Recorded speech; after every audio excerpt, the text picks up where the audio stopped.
राधे राधे, जय माता दी दोस्तों। Welcome back on my YouTube channel. कैसे हो आप सब? उम्मीद करती हूँ आप सब अच्छे ही होंगे। तो आज के हम इस वीडियो में बात करने वाले हैं एंडोक्राइनोलॉजी। मैं जो इस वीडियो का जो लेवल है, मतलब एंडोक्राइनोलॉजी का जो मैं इसमें लेवल रखने वाली हूँ वो नेट का लेवल रखने वाली हूँ, लेकिन आप इसे एमएससी बीएससी के लिए भी देख सकते हैं, क्योंकि इनका जो थोड़ा बहुत डिफरेंस हो जाता है, वरना सेम ही आता है। ओके, तो हम फर्स्ट स्टार्ट करते हैं एंडोक्राइनोलॉजी होती क्या है। तो study of endocrine glands are known as endocrinology. Okay, तो आपने पढ़ा होगा एंडोक्राइन ग्लैंड्स होते क्या है।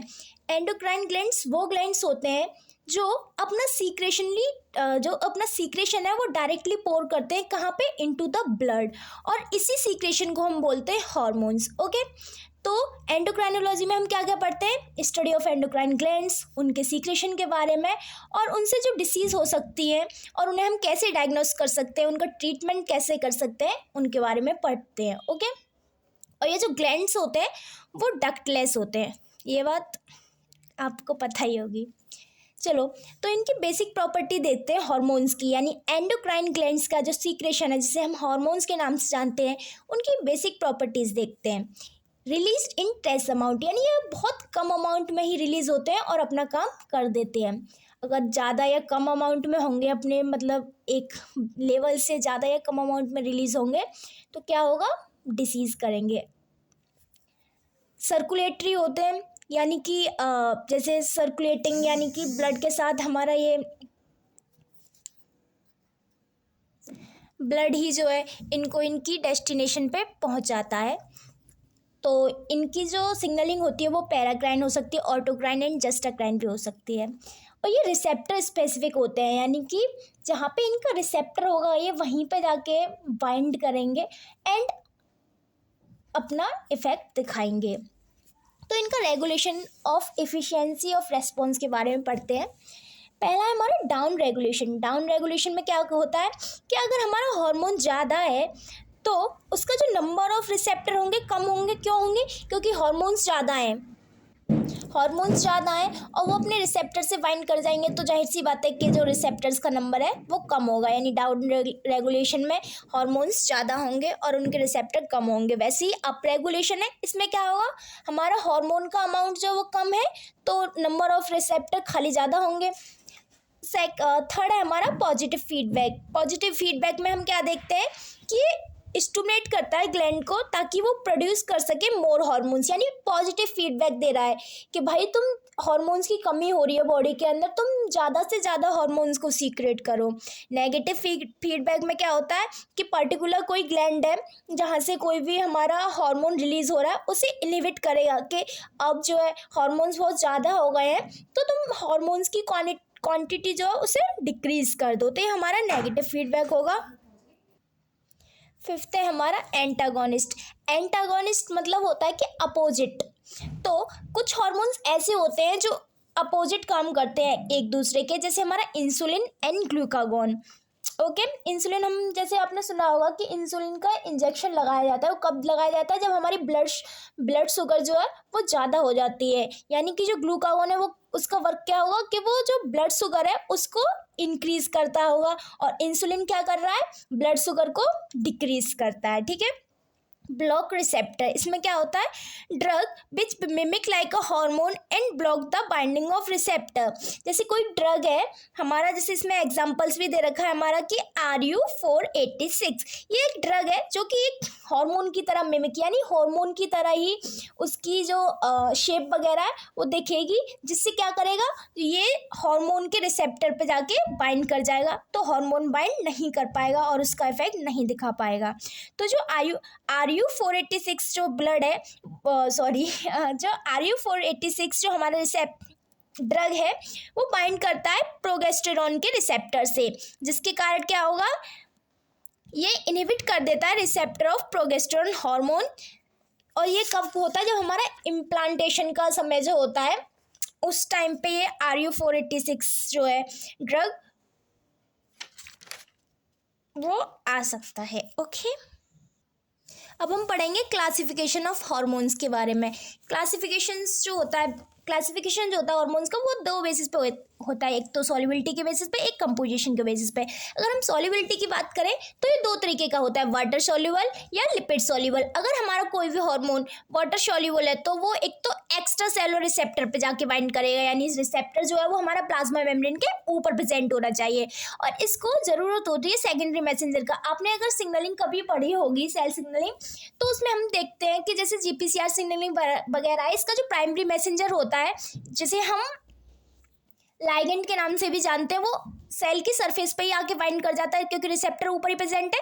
देन हमारा आगे का जो वर्क है वो हमारा सेकेंडरी मैसेंजर करता है। तो वाटर सॉल्युबल वाले जो हमारे हार्मोन्स होते हैं उन्हें सेकेंडरी मैसेंजर की नीड होती है, जैसे हमने एग्जांपल भी लिख लिया जीपीसीआर सिग्नलिंग। लिपिड सॉल्युबल में क्या होता है कि इंट्रासेलुलर रिसेप्टर होते हैं, जैसे हमारा ये तो या तो न्यूक्लियस के अंदर प्रेजेंट होंगे या फिर जो सेल के ऑर्गेनेल्स हैं उसके अंदर ही प्रेजेंट होंगे लिपिड सॉल्युबल्स जो होते हैं, ठीक है। और इनको कोई ज़रूरत नहीं होती सेकेंडरी मैसेंजर की, क्योंकि ये खुद ही भाई सारा काम कर देते हैं, तो इनको क्या ही नीड पड़ रही है कि सेकेंडरी मैसेंजर चाहिए। और इनमें क्या होता है, रिसेप्टर हार्मोन कॉम्प्लेक्स भी फॉर्म होता है। तो ये एक इम्पोर्टेंट पॉइंट की तरह हम देख भी सकते हैं कि लिपिड सॉल्युबल जो हमारे हार्मोन्स होते हैं वो रिसेप्टर हार्मोन कॉम्प्लेक्स फॉर्म करते हैं। कहाँ पे? Formed on nucleus. देखा, न्यूक्लियस के ही ऊपर इनका रिसेप्टर प्रेजेंट होगा, तो इसीलिए तो वहीं पे रिसेप्टर हार्मोन कॉम्प्लेक्स फॉर्म होगा। तो इसमें देखते हैं हम वाटर सॉल्युबल में कि पहले हार्मोन बाइंड करेगा रिसेप्टर से, देन चेंजेस होंगे अल्फा सब यूनिट जिससे हमारा जीडीपी से जीटीपी फॉर्म होगा। फिर क्या होगा? Dissociation and binding of alpha with adenylate cyclase. Adenylate cyclase जो है हमारा वो क्या है, कमेंट में बताइएगा, ओके। और ये क्या करता है कि कन्वर्जन कर देता है एटीपी का, किसमें? साइक्लिक एएमपी में। अब यहाँ से जो साइक्लिक एएमपी है वो बाइंड करेगा रेगुलेटरी सब यूनिट ऑफ पीकेए। अब ये जो पीकेए की जो हमारी रेगुलेटरी सब यूनिट बाइंड करके कैंप से, फिर जो हमारी एक दूसरी जो सब यूनिट है उसकी वो कैटालाइटिक सब यूनिट यानी कि वो फ्री हो जाएगी पीकेए की, और ये बाइंड कर जाएगी हमारी न्यूक्लियस से, जिससे जो रेस्पॉन्स है वो जनरेट हो जाएगा। इसमें ऐसा कुछ नहीं होता, इसमें सबसे पहले हार्मोन जो है वो हमारा बाइंड करेगा रिसेप्टर्स के साथ न्यूक्लियस के अंदर, देन हमारा हार्मोन रिसेप्टर कॉम्प्लेक्स बनेगा और फिर रेस्पॉन्स क्या हो जाएगा? जनरेट हो जाएगा। अब हम सेकंड बात करते हैं on the basis of composition. Composition के बेसिस पे हार्मोन्स कौन से होते हैं उस पे देखते हैं, ओके। तो हमारा वाटर सॉल्युबल जो हमने अभी पढ़े थे हार्मोन्स सॉल्युबिलिटी के बेसिस पे, उनमें भी कई सब टाइप है, मतलब फर्दर डिवाइड किए गए हैं, जैसे amino acid derived hormones, short peptide hormones, long peptide, glycoprotein. वैसे ही लिपिड सॉल्युबल में हमारे cholesterol derived hormones, okay. Amino acid derived hormones में हम 3 तरीके के अमीनो एसिड्स पढ़ेंगे जिनसे हमारे हार्मोन्स क्या हुए? ड्राइव्ड हुए हैं, जैसे टायरोसिन, ट्रिप्टोफैन और हिस्टिडीन, ओके। टायरोसिन ड्राइव्ड जो अमीनो हार्मोन्स हैं हमारे कौन से हैं?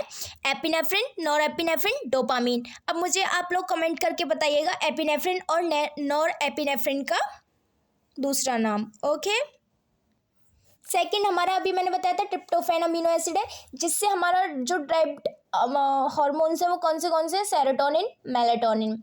ट्रिप्टोफैन ड्राइव्ड कौन से हैं? Serotonin, melatonin. हिस्टामिन ड्राइव्ड जो है हिस्टामिन, इसके नेम से ही पता चल रहा है हमें, ठीक है।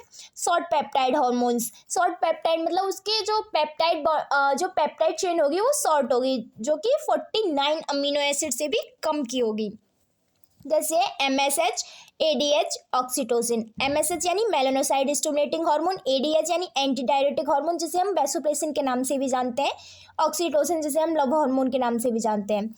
लॉन्ग पेप्टाइड हार्मोन्स जो हमारा 50 से 200 अमीनो एसिड के लॉन्ग होंगे जो पेप्टाइड्स, उनको बोलेंगे हम लॉन्ग पेप्टाइड हार्मोन्स, जिसमें हमारा insulin, growth hormone, calcitonin and ACTH, adreno corticotropic hormone.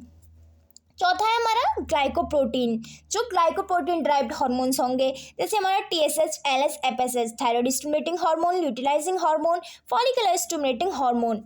कुछ हमारे कोलेस्ट्रॉल ड्राइव्ड हार्मोन्स भी होते हैं, जैसे हमारे प्रोगेस्टेरॉन, एल्डोस्टेरॉन, टेस्टोस्टेरॉन, एस्ट्रोजन। तो आज के लिए इतना ही।